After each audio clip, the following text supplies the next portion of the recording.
Now that we got our tooltip all customized to our tastes and liking, we need to make sure it appears in the right position on the screen and actually points to the thing we need it to point at. With HelloApp, it is extremely easy. However, firstly, we need to understand the concept of the tooltip pointer's position.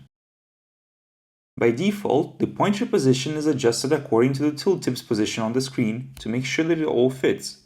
However, you can set it manually yourself, the tip pointer position, by selecting and deselecting Allow Tip Pointer Positions in the Settings menu.